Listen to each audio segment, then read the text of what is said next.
Tuya wakes up in the woods completely confused about his surroundings. Poor guy was yeeted out of heaven. Anyways, he receives a call from the maker who tells him about the map function on his smartphone. At least he won't get lost in the new world. Tuya thanks the maker and keeps moving forward. On his way to the nearest town, a merchant passes by and stops his cart after seeing the weird clothes Tuya had on him. He offers Tuya a ride to town for free, buys all the rare clothing he has on, and gives him some other normal clothes plus some gold coins. Tuya accepts all the gifts in good faith and exits the merchant's shop. Before leaving, he asks the merchant if there were any inns around. The merchant tells him about the Silver Moon Inn somewhere around town. Tuya leaves the shop and heads for the inn. On his way there, he overhears two ladies getting mugged in an alleyway near him. Apparently, the two ladies were in a deal gone bad. Tuya approaches the muggers, buys the ladies' items with a gold coin, and beats the hell out of the two dudes. After the fight, he explains to the ladies, who introduce themselves as Elsie and Linz, that he was searching for an inn. The ladies tell him they're headed there, so Tuya tags along. On getting there, Tuya checks into the inn for a month and settles with the ladies for a quick brunch. There, they talk about getting work somewhere in town solving quests for the people. Tuya agrees to their idea, and the next day, they all get to the guild to take on some quests to earn coins. On getting there, Tuya finds out he can't read the characters in this world, so he asks them to read it for him. The girls check out all the quests on the board and choose the one with the medium difficulty. They register themselves as knights, get their weapons, and head straight to the forest to capture 5 one-horned wolves as mentioned on the poster. The trio successfully captures 6 one-horned wolves. They remove the wolves' horns and return to the guild to collect their payment. The guild attendant confirms their hunt and pays them. Back at the inn, Tuya requests Elsa and Lindsay to teach him their languages reading and writing. Elsa delegates the teaching to Lindsay, and they continue their conversation. Tuya also asks the women to teach him magic. First, they need to check his magical abilities. Lindsay presents 6 spellstones, each representing a different magical element. Typically, individuals can use only 3 elements in their lifetime. However, Tuya discovers he can use all 6 magical elements. Els and Lindsay are completely stunned when Tuya uses null magic, the rarest magic in their world, to open a wormhole portal to their previous forest location. After demonstrating their spells, the ladies praise Tuya's extraordinary gifts. Tuya becomes slightly embarrassed and laughs nervously. The innkeeper interrupts and introduces Air, a local worker seeking a unique recipe for her shop. Tuya recalls ice cream from his previous world. Using his magical device, phone, he searches for an ice cream recipe online. He teaches Air and the girls how to make it, and they all try preparing it together. After tasting the ice cream, the ladies are impressed by its deliciousness. Tuya has effectively helped save Air's shop by introducing this new treat. During their journey to the next quest, Tuya takes a picture of Elze on their wagon and saves it. After traveling a short distance, they decide to take a break. They were on a mission to deliver a letter to the royal palace and wanted to rest for a while before continuing. As they contemplate their next move, they hear commotion nearby and go to investigate. Upon arrival, they witness a lady samurai defeating multiple men with impressive strength. However, she becomes vulnerable when hunger overwhelms her, leaving her exposed to attacks. Tuya quickly intervenes to protect her. Together, they defeat the men and retreat to a nearby alleyway. There, the lady introduces herself as Kokonoe Yai, a samurai from Eshin. Tuya introduces himself and asks about her situation. Yai explains that she lost her travel funds and has been starving for days. Feeling compassionate, Tuya and the ladies treat Yai to a substantial lunch. She devours the food with an enormous appetite, eating ravenously. While she's eating, Elze invites Yai to join them on their journey to the capital. Yai agrees and accompanies them after finishing her meal. En route to the capital, Lindsay provides Tuya with a magic spell dictionary and encourages him to study and learn various spells to become a skilled mage. Tuya begins reading about magic spells, while Linz and Elze discuss elemental magic. He finds a useful spell, chants it, and successfully summons Ye's hairband to his hand. The girls are impressed by his quick learning. After returning Ye's headband, Tuya continues studying the remaining spells in the book. Using Elze's fortification magic to enhance his sense of smell, he detects blood in the atmosphere. He immediately alerts Ye and rides towards the source of the scent. Upon arrival, they discover travelers under attack by a wizard. They immediately engage and defeat all of the wizard's lizard men. After subduing the attacker, they approach the wagon and find Leem, a servant, critically wounded with an arrow in his chest. Tuya uses magic to remove the arrow and completely heal him within seconds. The passengers introduce themselves as Sushi Hernia Ortlinde and her servant Leem. Elze and the others immediately bow in respect, recognizing Sushi as the daughter of a duke who is the king's younger brother. After expressing their thanks, Tuya and his companions escort Sushi to the royal capital. Hours later, they reach the royal castle. Sushi's father, who has been awaiting their arrival, profoundly thanks Tuya and the ladies for saving his daughter. During lunch, Tuya inquires about the potential attackers. Alfred explains that the assailant was likely a wizard or bandit attempting to extort money. Sushi joins them and discusses her mother, Ellen. When Tuya expresses interest in meeting her, Alfred explains that Ellen is blind, lamenting that only someone with null magic could potentially restore her vision. Tuya, who can use all forms of magic, offers to help. He consults his magic dictionary and meets Ellen in her chambers. In the presence of the ladies and Alfred, Tuya uses null magic to restore Ellen's vision. For the first time in years, Ellen can see her beloved husband again. The ladies enthusiastically praise Tuya for his miraculous healing. As a token of gratitude, Alfred presents Tuya with 40 platinum coins. Tuya calculates this as equivalent to 40 million yen and attempts to refuse the gift. However, Alfred insists he accept it, explaining they'll need the funds for their journey back to the village. As they leave town, Yai humbly requests to continue traveling with Tuya and the other ladies. Tuya reluctantly accepts her request to maintain peace, demonstrating his wisdom. While walking through the royal capital's streets, Tuya and the three ladies encounter a lost girl. They approach her and ask about her situation. The girl, named Arma, explains that she's separated from her elder sister. Tuya uses his smartphone to locate Arma's older sister and successfully returns her. Tuya temporarily leaves his group and returns hours later, wearing a coat with special magical properties. He checks the time on his phone as they return to the inn. Heavy rain falls by nighttime, and Tuya observes the patron and his friend playing shogi on the board he created days earlier. He learns that the girls had gone out in the rain to help people around town. The girls return from their outing, bringing presents for everyone, including the Duke. Tuya is entrusted with delivering a roll cake to the Duke and his family as a gesture of appreciation for their hospitality. Using the gate spell, Tuya transports himself to the royal palace to meet the Duke. He presents the roll cake and a shogi game to the family. Alfred begins studying the game while his daughter watches. Sushi becomes excited and playfully tickles Tuya until he lets her play. Tuya endures Sushi's playful torment late into the night. The next day, Tuya and the girls visit the guild to check available missions. Tuya suggests fighting mega slimes, but the girls reject the idea. He finds an alternative mission that the group agrees to accept. They register for the mission and immediately head into the woods. There, they encounter several magical creatures and work together to defeat them. After resting, they prepare to search for the treasure. Tuya uses his search spell to locate a historical relic in a creepy cave system. Lindsay clears a path into the cave, and they enter the dark, eerie environment. Lindsay uses an illumination spell to provide light for navigation. After walking a short distance, they discover ancient writings on the wall. Tuya takes pictures of the writings using his smartphone. They trace the writings to an earth spell stone. Since Tuya is the only one who can use earth elemental magic, the girls allow him to activate the mechanism. Tuya activates the stone, opening a door to a hidden hallway. They enter the secret room and find a glass statue resting on a stone. As they examine the statue, the stone suddenly comes to life. Tuya quickly uses the gate spell to teleport himself and the ladies outside the cave. Unfortunately, the glass creature follows and attacks them. Tuya and the ladies launch multiple attacks, but nothing affects the glass monster. Tuya devises a strategy. He uses a teleportation spell to extract the monster's red orb and pulls it to his hand. He then throws the orb to Els, who shatters it. The glass monster disintegrates upon the orb's destruction. After completing the mission, they return to the royal palace to report their findings to the Duke. The Duke thanks them and gathers the necessary information about the monster. Tuya then takes everyone back to the inn. At the inn, Tuya makes copies of the pictures taken in the ruins. He gates himself to Alfred's house to deliver the copies. Upon arrival, he finds Alfred rushing out. It turns out that the king, Alfred's brother, has been poisoned. Alfred is heading to the palace to investigate and be with his brother during his final moments. Tuya accompanies Alfred to the palace. During their journey, Alfred shares his suspicion that the kingdom of Mizmead likely poisoned his brother. Given their political rivalry, poisoning the king to facilitate a political marriage with Princess Yumina seems plausible. Tuya listens carefully but decides to reserve judgment until he can investigate further. Upon arriving at the palace, Count Balsa, a sly old servant, greets them with a sneering attitude and claims they've caught the culprit. When questioned, the count reveals the culprit is a messenger from the Mizmead kingdom. Alfred restrains the count from taking any action against the messenger until the king's condition stabilizes. Alfred brings Tuya to the king and allows him to use recovery null magic. Tuya successfully heals the king, who quickly regains consciousness. The king and his family express profound gratitude. Charlotte, the king's beautiful mage, also approaches to admire the young mage capable of null magic. Tuya becomes embarrassed but accepts their thanks. With the king recovered, they summon Olga Strand, the Mizmead kingdom's ambassador, to explain herself. Tuya recognizes her as Arma's elder sister and finds it hard to believe she could be responsible. He requests permission from the king to investigate the crime scene. At the scene, Tuya uses his search magic to detect poison in the room. He asks the king's subjects and Count Balsa to be brought to the crime scene. Upon their arrival, Tuya announces that the true culprit is among them. Immediately, Count Balsa begins to sweat nervously. Tuya takes the wine bottle and demonstrates that the king's glass was poisoned, not the wine itself. Realizing he's been exposed, Count Balsa attempts to escape. Tuya uses magic magic to stop him and reveals his true nature. Princess Yumina becomes visibly flustered, continuously staring at Tuya. After exposing the Count, Tuya joins the king's family for tea. During their conversation, Yumina suddenly announces Tuya as her betrothed. Tuya spits out his drink as her parents immediately approve the marriage. He tries to object, citing his young age. However, the king and queen suggest waiting until they're of age before finalizing the marriage. Tuya reluctantly accepts being Yumina's betrothed. Following the meeting, he then informs his companions about the engagement. Yumina joins the group and requests to accompany them on hunting missions. The team has no choice but to accept her. During their next guild mission, Yumina summons wolves to search the forest for yetis. The wolves drive the yetis out of hiding, and Tuya's team, already prepared, uses magic to defeat them. After completing the mission, Tuya praises his team as the cutest and strongest girls he's ever known. Returning to town and submitting the yetis for assessment, Tuya decides to form a pact with a heavenly beast. He summons a snow tiger-like creature and demonstrates his magical strength. The beast submits to Tuya's power and requests a name. Tuya names it Kohaku, sealing their pact. Kohaku asks to stay close to Tuya, but is too large to follow constantly. He transforms into a white cat. The ladies are delighted by the cute transformation and begin playing with the adorable feline companion. During their next quest, the team investigates a location infested with unusual slime monsters. The mission makes the female team members nervous due to the creature's reputation. Tuya attempts to boost their morale, encouraging them to complete the assignment. Upon arrival, they encounter the first slime monsters and proceed to the building's library to research more about these creatures. Tuya and his companion Kohaku help defend against the slimes while the team carefully navigates the environment. Despite their caution, the team encounters difficulties when they accidentally come into contact with the slimes. Tuya uses his magical abilities to rescue and protect the team members. After cleaning up, they continue exploring the building. They discover some unusual research equipment and encounter more transformed slime creatures. The team works together to neutralize the threat, ultimately deciding to purify the entire facility by burning the building down by nightfall, successfully completing their mission. Tuya takes Kohaku for a walk around town. They find Yai helping a lost little girl. Tuya uses his smartphone's map to locate the girl's mother and successfully reunites them. He explains the technological magic behind his phone's GPS locator, demonstrating its ability to find anything in the world. Intrigued, Ye asks Tuya to use the GPS to locate her brother. They go to a restaurant, and Tuya uses the locator to find her brother. He provides details about her brother's current activities, bringing joy to Ye by confirming he's alive. Returning to the inn, Tuya experiments with magical phone modifications, creating a camera that can see through walls. While testing this ability, he accidentally sees Elsie changing. Shortly after, Lin's visits seeking help with deciphering ancient magic spells. Tuya creates special glasses that can read ancient magical text. Lindsay uses them to discover new spells to enhance her water magic. She goes to the forest to practice, initially struggling with the new technique. After multiple attempts and Tuya's encouragement, she successfully masters the bubble bomb water magic technique. During their next mission, Lindsay effectively uses her new spell to defeat a monster. Afterward, Elze visits an armory to replace her broken gauntlet. Tuya surprises her by purchasing a feminine dress and encourages her to wear it. Despite her initial reluctance, Elze looks stunning in the dress. They receive a letter from the royal palace summoning Tuya to be knighted for saving the king. When Tuya considers refusing, Yumina explains he would need to publicly state his reasons for declining. Resigned to his fate, Tuya prepares to visit the palace for the knighthood ceremony. Tuya humbly declines the king's knighthood offer. Despite this, the king gifts Tuya a mansion as a token of gratitude for helping the royal family. Tuya and the ladies visit the mansion, and he invites them to live with him. The girls are delighted but express concern about intruding on his future living space with his wife. Tuya reassures them that he loves all four ladies like family. The ladies explore the mansion's impressive rooms. Later, their butler, Liam's father, and other servants arrive to manage the household. After introductions, the servants disperse to their duties. A few hours later, Alfred and his daughter Sushi visit Tuya's new home. During lunch, Alfred requests a favor. He wants Tuya to use his gate spell to teleport to Mizmead. Since Tuya can only teleport to places he's seen, Alfred asks him to travel there first. Tuya and his companions journey alongside Mizmead's warriors to the kingdom's royal capital. They assemble at the outer gate and begin their trip. To pass time, Tuya and the girls play board games. By nightfall, they set up a campfire, and Tuya tells a story. As he finishes, Olga detects bandits preparing to ambush them. Tuya uses his phone to mark the bandits and employs a paralysis spell to neutralize those hiding in the trees. They capture the bandits and discuss their next steps. During their discussion, Tuya and the girls notice romantic tension between Knight Lion and Olga. They observe that Lion seems to like Olga but is too shy to confess. The group decides to help Leon win Olga's heart before reaching the capital. The group stops at a small town. Tuya, Yumina, and Arma find Leon looking at souvenirs. They approach him and inquire about his purchase. Leon claims it's for his mother, but Tuya plays along. Arma subtly provides hints about her sister's preferences, and they leave. Before disappearing from view, they discreetly observe Lion purchasing the exact item they discussed. Returning to the wagons, Tuya senses an unusual presence following them. He attempts to use magic to locate the stalker, but the person successfully conceals their magical aura. Later, they spot Olga wearing the hair accessory Lion bought her. Continuing their journey, they encounter a significant threat deep in the forest. A rogue dragon is attacking the town of Eld. Tuya and his companions rush to protect the town. Upon confrontation, the dragon insults Tuya and his beast. In response, Tuya immobilizes the dragon and cuts off its wings. Despite losing its wings, the dragon continues breathing fire. The other girls arrive and help Tuya completely subdue the dragon. Before they can celebrate, a red dragon ruling the sacred land appears to collect his rogue companion. After assessing Tuya's power, the red dragon apologizes profusely for his comrade's behavior and submits to Tuya. Normalcy returns, and Tuya rests on his fiance's lap. The next morning, he discovers the girls have been making bets about him while he slept. Though slightly confused by their actions, Tuya simply observes their playful interaction. A few hours after waking, Tuya and the ladies begin rebuilding the village destroyed by the rogue dragon. They donate parts of the slain dragon to help the villagers quickly restore their community. The Mismead Knights, including Lion and his comrades, are impressed by Tuya's selfless assistance. That afternoon, the village elder gifts Tuya a dragon's fang as thanks for his service. Initially hesitant, Tuya remembers the fang's potential usefulness for weapon modifications and accepts the gift. They continue their journey to Mismead's royal capital, arriving before nightfall. The king of Mismead warmly receives them, praising Tuya for slaying the rogue dragon and helping their village. During introductions, the king learns that Belfast wishes to form an alliance with Mismead. Intrigued, the king, known for appreciating strength through combat, proposes a sparring match with Tuya. Tuya prepares for the fight. In the first round, he uses his null magic Slip to make the king trip and fall, quickly ending the match. Unsatisfied, the king demands a rematch. The second match becomes more intense. Tuya attempts various spells, but the king proves exceptionally fast. At one point, the king uses the null magic Excel to gain a massive speed boost. Tuya dodges and counters by using the same Excel spell. The two combatants virtually disappear, moving at light speed. Only flashes of clashing swords can be seen. Eventually, Tuya overpowers the Mismead king, winning the match. During the royal banquet honoring their visit, Tuya uses his smartphone to photograph the elegantly dressed ladies. The king becomes fascinated by the device and requests photos of himself. Exhausted, Tuya takes a break outside the hall. In the corridor, he follows a walking teddy bear to a dark room. There, he meets Lean, a 600-year-old elder of the fairy folk. She demonstrates a null magic spell program that can input commands into inanimate objects. Tuya quickly understands the concept, impressing Lean. She asks him to become her apprentice, but Tuya hastily declines. That night, he conceives the idea of using a program to build a new weapon. The next day, he takes the dragon fangs from Eld village into the woods with Lindsay and Yumina. Using modeling magic, he creates a gun and bullets from the fang, then applies the program spell to enable automatic reloading. After some initial adjustments to improve accuracy, Tuya shows Lindsay and Yumina a catalog of guns to choose from. He further modifies his weapon to transform into a sword at will. Returning to town, they prepare to try curia, Mismead's traditional dish. Before entering the restaurant, Tuya notices two people watching them. He uses his Excel spell to pursue the spies, catching and briefly subduing them. He discovers they are female agents assigned by the king to follow the group. Understanding their mission, Tuya lets the agents go and returns to enjoy the spicy curie. The next day, Tuya uses the gate spell to teleport the Belfast king and Alfred to Mismead's palace. In the final scene, Lean promises to visit Belfast soon to see her apprentice, Charlotte. After completing their work in Mismead, Tuya teleports himself and the girls back to his mansion in Belfast. Lame and the other servants warmly welcome them. Yumina distributes beautiful souvenirs from Mismead to the servants. Exhausted, Tuya falls asleep on his bed with his beast, resting for the first time in days. He wakes up late in the evening and heads to the changing room to take a bath. Accidentally, he walks in on the ladies in their underwear. They scold him severely, ensuring he understands never to repeat such an intrusion. After his reprimand, Tuya goes outside to practice his spells. Alfred arrives and inquires about his activities. Tuya explains he's attempting to create a bicycle. Unfamiliar with the concept, Alfred is intrigued and waits to see the invention. Within 30 minutes, Tuya completes his first bicycle. Alfred tries riding it, falling multiple times during his attempts. The commotion attracts the ladies, who become curious and decide to learn how to ride as well. Within hours, The bicycle riding turns into a competitive activity. Els becomes particularly competitive, determined to outride her sister. They eventually catch up to Alfred and begin racing. Tuya observes the scene, waiting for potential mishaps. After an afternoon of riding and falling, Alfred requests another bicycle. Tuya heads into town to gather more materials for his next project. While heading to town, Tuya encounters a young woman being threatened in an alleyway. He intervenes and helps her, discovering she's an orphan named Rene, who is attempting to pickpocket from her attackers. Showing compassion, Tuya buys her some food and offers her a job at his mansion. Rene accepts the opportunity and follows Tuya home. She changes into a maid's uniform and begins her training, with the other servants helping her learn her new responsibilities. Realizing he still needs bicycle materials, Tuya returns to town with the ladies to shop. They run into Arma and decide to join her. While shopping, they spot Lion and Olga together and playfully observe their interactions. The group notices Leon's shyness and watches as the couple spends time together at a restaurant. Arma becomes excited about her sister's potential relationship. As Olga leaves the restaurant, Arma rushes to meet her and unexpectedly encounters the King of Mizmead. The King of Mizmead joins Tuya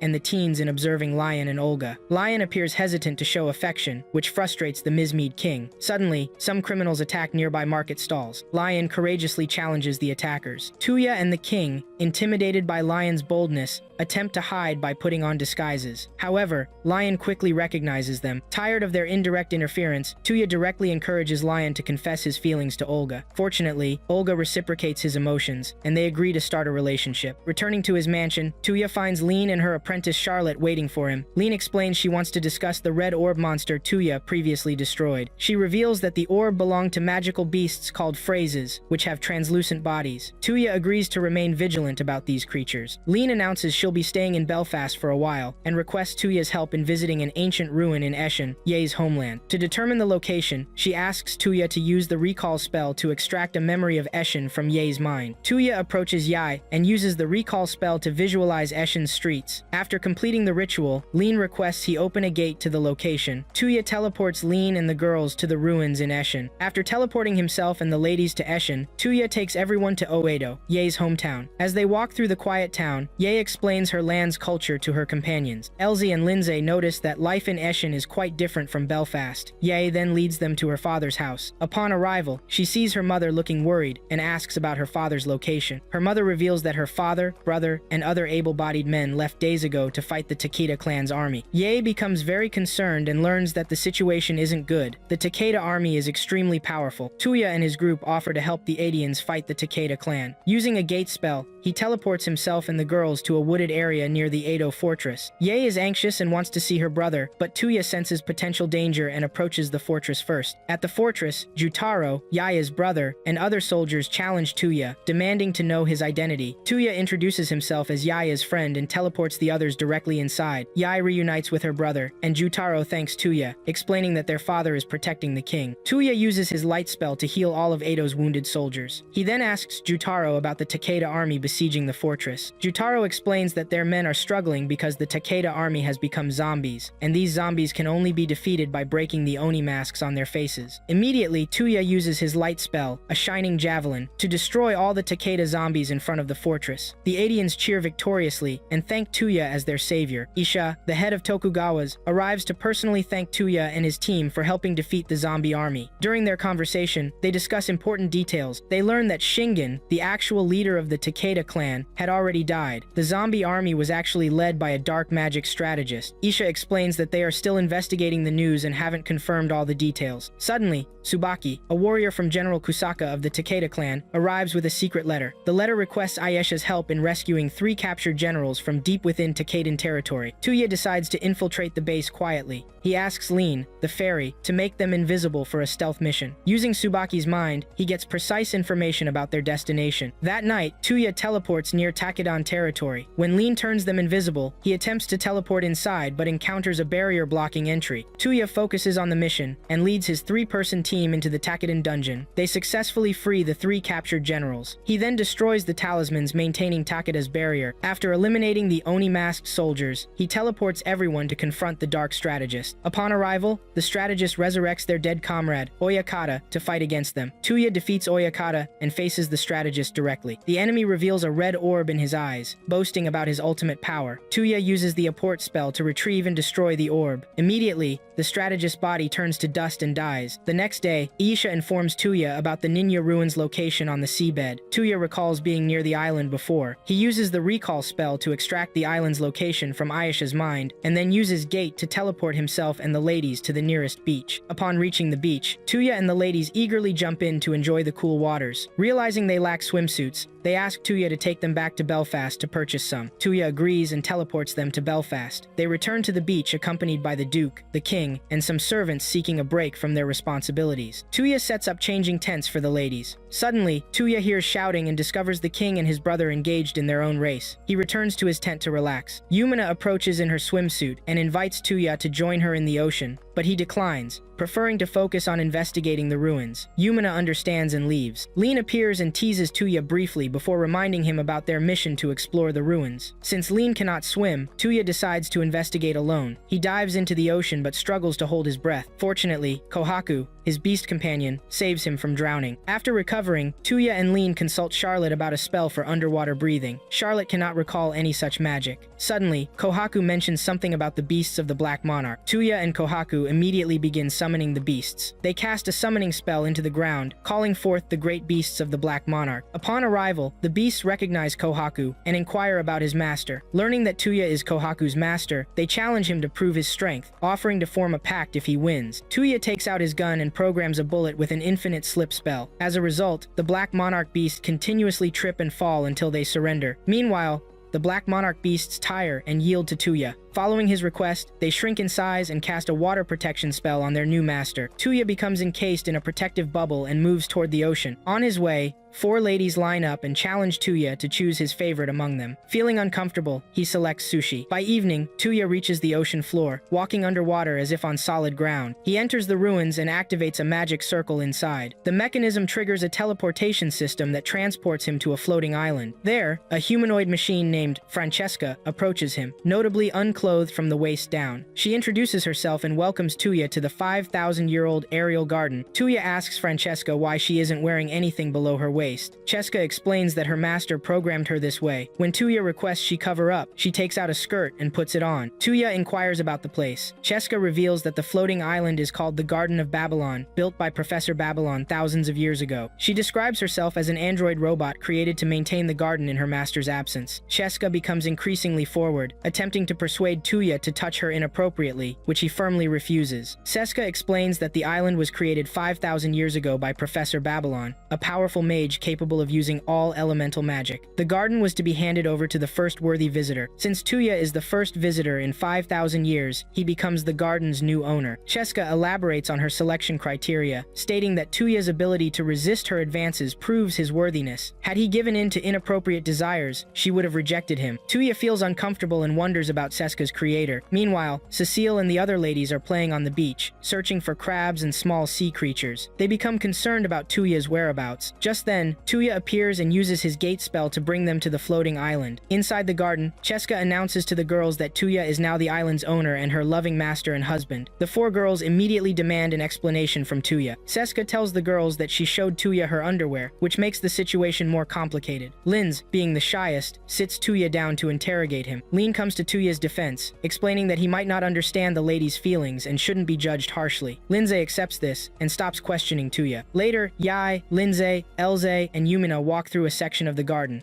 Yumina reminds them of a previous discussion about their feelings for Tuya. She proposes that all 4 of them confess their love and propose marriage to Tuya simultaneously. The ladies become embarrassed, their faces turning red. Yumina encourages them to confess their feelings that very day. The 3 ladies begin imagining a shared marriage with Tuya and resolve to proceed with their plan. Meanwhile, Tuya and Lean explore the garden. Sheska tells them about the other floating islands created by the professor. Lean becomes interested in the floating library and hopes to uncover the professor's secrets. The other ladies join them and listen to Seska's explanation about the islands. Lean asks if Cheska can connect with her sister islands, but Cheska explains that all connections have been severed. The only way to find the other Babylons is by locating their teleportation circles. Cheska decides to follow Tuya as her new master. When Tuya worries about her leaving the garden, she reassures him that they can control it after his registration. To complete the registration, Seska kisses Tuya in front of everyone, collecting his genetic information through his saliva. Inspired by the moment, Linz finds the courage to confess her feelings and kisses embraces Tuya. Now, only Elze and Yai remain to express their feelings and complete their emotional journey. After exploring the garden, Cheska follows Tuya and the ladies back home. She joins the servants, dresses like them, and begins maid training with Lame. In his room, Tuya reflects on the recent events with Lindsay in the garden. Before falling asleep, Yumina visits him. She confronts Tuya, expressing anger about him kissing Seska and Lindsay so easily. She admits her jealousy stems from not being kissed herself. Tuya is surprised that Yumina isn't upset about Lindsay's confession. Yumina reveals she actually encouraged Lindsay to confess her feelings. To make it up to her, Tuya brings Yumina close and gives her a soft kiss. Afterward, she asks about his feelings for Lindsay. Tuya explains that while he may not love Linz romantically, he still likes and cherishes her. Suddenly, Linz appears. She had been invisibly watching their entire conversation. Tuya properly confesses his feelings to Lindsay. She thanks him for his honesty and hugs him. Yumina joins in, also hugging her future husband. Before leaving, they ask Tuya to kiss them. He kisses their foreheads and goes to sleep. The next morning, Elze wakes Tuya and takes him to the yard with Ye. They challenge Tuya to a fight with specific conditions. If they win, he must listen to their request. If he wins, they'll stop discussing their feelings for him. They prohibit Tuya from using any magical spells. Tuya initially gains the upper hand in the fight. However, Elze and Ye eventually manage to corner and knock him out. Upon waking up, Elze and Ye confess their feelings to Tuya. Yumina and Lindsay join them in the yard and ask Tuya to make a decision. Feeling overwhelmed, Tuya requests more time and returns to the floating garden to think. Seska joins him and shares a message from the professor. She produces a USB cord from her arm, which Tuya plugs into his phone. A holographic projection of the professor appears. She reveals her ability to see thousands of years into the future and mentions the phrase dragons who sought to destroy all living things. When Tuya asks about the phrase's current status, she explains they mysteriously disappeared. Tuya inquires about his future with the four girls, but the professor refuses to provide details. She leaves him to imagine potential outcomes and ends the message. Tuya returns to his mansion and tells the ladies to wait for him to grow and mature before marriage. The ladies agree to wait. To conclude their meeting, Tuya must kiss each of their foreheads. When Elze's turn comes, she unexpectedly punches him in the stomach. Outside the building, Lean and other servants laugh at the unfolding scene. Tuya takes his ladies on their next quest to defeat mithril golems and retrieve their control orbs for the guild. Ye attempts to slash the golems, but her sword breaks. Tuya assesses their strength and devises a strategy. He teleports the golems high into the sky and lets them freefall to the ground, causing their bodies to crack and become vulnerable. Tuya and the ladies then unleash their most powerful magic attacks, successfully defeating the mithril golems. After collecting the golem orbs, he teleports everyone back home. Rene, the orphan Tuya previously saved, greets them warmly. She notices Seska's absence and asks about her whereabouts. Tuya suddenly remembers he left Seska in the garden and returns to retrieve her. Back home, Seska serves tea to Tuya and Lean. Tuya apologizes and offers to make amends. Seska jokingly requests sultry underwear as compensation, then reveals she's just teasing. She leaves, allowing Tuya and Lean to discuss their plans. Lean expresses her desire to locate the other floating islands created by Professor Babylon. Despite having previously given up on finding them, Tuya promises to help her. Meanwhile, the ladies are taking a bath in the mansion. They admire the engagement rings Tuya bought and gave to each of them, appreciating the protective magic spells he infused into the rings. As they blush over the rings, Yumina shares her concerns. She worries that Tuya's kind nature might make him vulnerable to manipulation by other women. The ladies make a pact to support and protect Tuya, ensuring he remains true to himself. Ye and Tuya go into town to shop for supplies. Feeling nervous, Ye asks Tuya to hold her hand while walking. Tuya agrees and holds her hand as they continue shopping. Later, Tuya and Yumina visit the king's palace to announce their engagement. The king of Belfast is delighted and eagerly asks Tuya to marry quickly so he can have grandchildren. The queen warns Tuya that some people may not approve of their relationship and advises him to be prepared to defend Yumina if necessary. Yumina's little sister joins the conversation to greet her elder sister. Back home, Tuya asks Yumina about the possibility of becoming king after their marriage. Yumina tells him not to worry about such matters for now. Tuya decides to focus on achieving something that will earn him favor from others. To accomplish this, he builds men's and women's hot springs at a local inn to attract more customers. He brings family members and elderly people to test the new facilities. Soon, men and women are enjoying their respective sections of the hot springs. As Yumina and the ladies undress, she challenges them to share when they first realized they were in love with Tuya. With embarrassed expressions, the ladies recount their moments of falling for him. Yumina shares her story last, and they all agree that Tuya is the man of their dreams. While they laugh about their feelings, Seska, who is bathing outside, attempts to climb the fence to Tuya's side. A paralyzed spell on the fence shocks her and throws her back to the women's section. Lean suddenly enters the men's hot spring area to inform Tuya